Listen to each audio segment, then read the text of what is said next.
也就是说，你的最后一个任务就是打游戏。这个任务到底是什么呀？今天游戏里不是发布了100多个任务吗？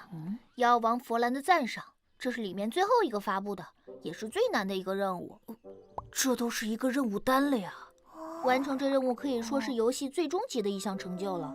虽然没有限制达成的玩家数量，但以它的难度，我想基本是不会有玩家达成得了的。看起来好像集道具的那个是最简单的。不一定。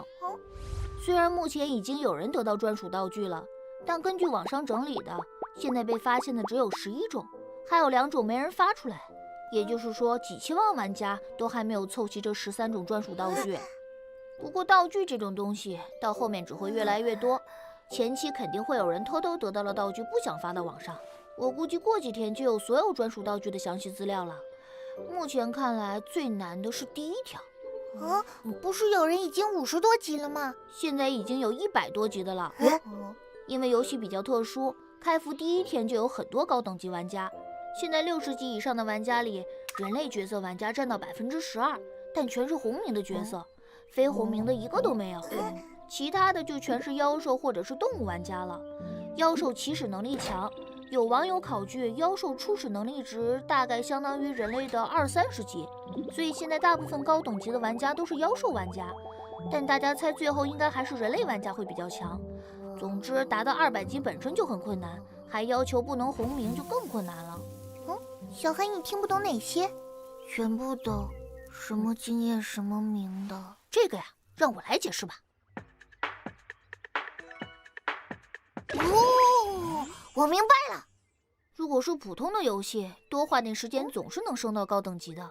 但这个游戏只要死了1次，角色就没了。对于弱的玩家来说，永远是1级都是有可能的。这任务难就难在完成之前还不能死。怎么了，小黑？这些任务也许是执行者要做的任务，所以这就是无限大人对你的考验。但这个任务只能领1次啊，死完了就不能再领了。是啊，人死了任务当然失败了。我们每次很快就死了，这难度也太大了吧？还记得昨天我们看到的变形吗？其实那个是60级的技能，叫化形，能让兽类化为人形。人类玩家则可以选择一个化形方向，所以我们昨天应该是被60级的玩家给杀了。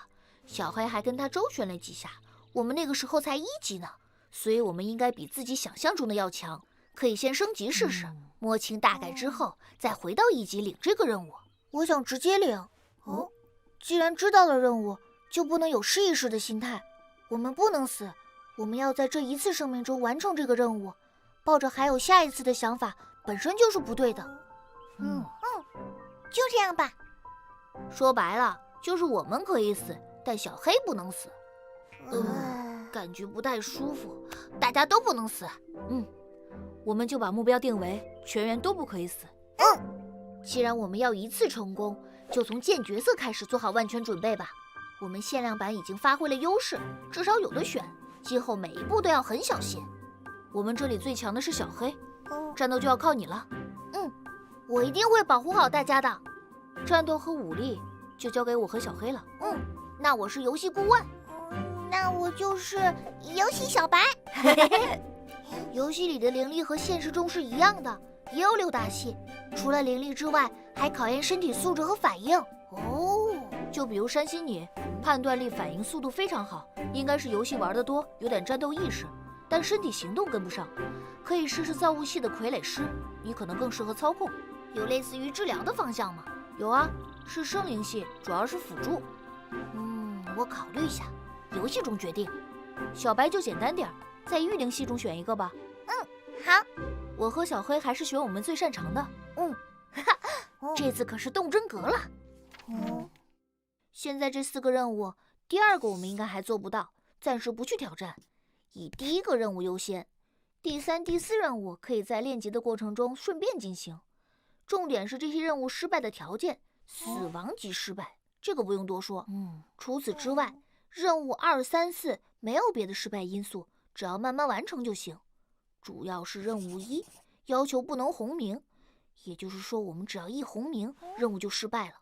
这个就很危险，因为人类角色初始自带区域视力，为了真实体验，游戏里无法看到各自隶属的势力，就算去别的势力区，也可能碰到同势力的玩家，所以红名玩家才会那么多。那怎么办？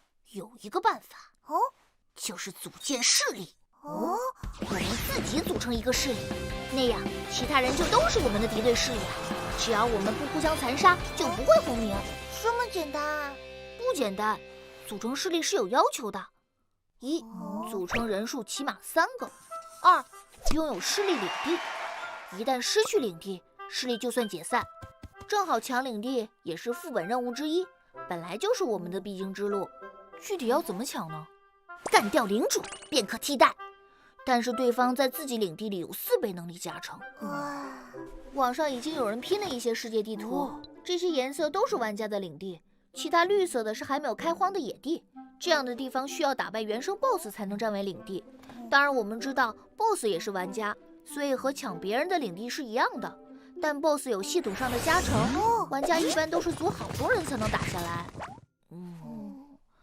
BOSS 对我们来说太未知了，听说有的能力非常强大，我们还是先抢别人的领地吧。如果能确定目标的话，我倒是挺擅长暗杀的。好，开始吧。山心，要躺下才能玩了。